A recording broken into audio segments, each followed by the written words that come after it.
এই দেখেন কেমনে সারি এই এতটুক কাম শিখতে ৮ জন কর্মকর্তা ৩,৪৪৩ কোটি টাকা ব্যয় যুক্তরাষ্ট্র যাইতেছে। হ্যাঁ আবার নাম দিয়েছে কি যাদের মানুষ না বোঝে, ইংরেজি ফুটাইছে দেখেন, নাম দিয়েছে সেন্ট্রাল এয়ার কন্ডিশনিং সিস্টেম ব্যবস্থা, মানে ইংরেজি লাগাইছে যাতে যেমন কেউ একটু না বুঝে। বুঝছেন? এই যে এই রক্ত শোষাই হারামজাদাদের একটু চিনে রাখেন। এই প্রকল্পের যে মহাপরিচালক মানে যে প্রধান, এই যে টাকলাটা, এটার একটু ভালো করে দেখে রাখেন। এটা চাকরির মেয়াদ আছে আর মাত্র ৩ মাস, ৪ মাস আছে চাকরির মেয়াদ। হে এখন যাবে আমেরিকা ৫ দিনের জন্য। খরচ ব্যয় বাড়ানো হয়েছে ২ দফা। এই প্রকল্পের ব্যয় তারা বাড়াইছে। বর্তমানে প্রকল্পের ব্যয় রয়েছে ৩,৪৪৩ কোটি টাকা। বুঝছেন? এই মুহূর্তে দেশের ৭০ লক্ষ মানুষ ব্যাংকে যাইতেছে, যাদের আমানত রাখা আছে ব্যাংকে, তারা সেইখানে গেলে তাদের টাকা পাইতেছে না। নিজের টাকা রাখা ব্যাংকে সেই টাকা ব্যাংক দিতে পারতেছে না। দেশে আজকে গ্যাস চরম আকারের সংকট ধারণ করছে।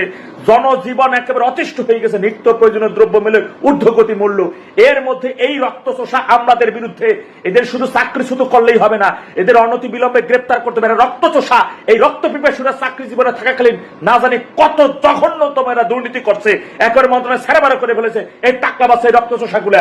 বুঝেন কিছু এসি চালানো শেখার জন্য এক সিপ দিলে শেখা যায়, এই জন্য তারা ৩,৪৪৩ কোটি টাকা ব্যয় যাইতেছে এই রক্তচোষা গুলা।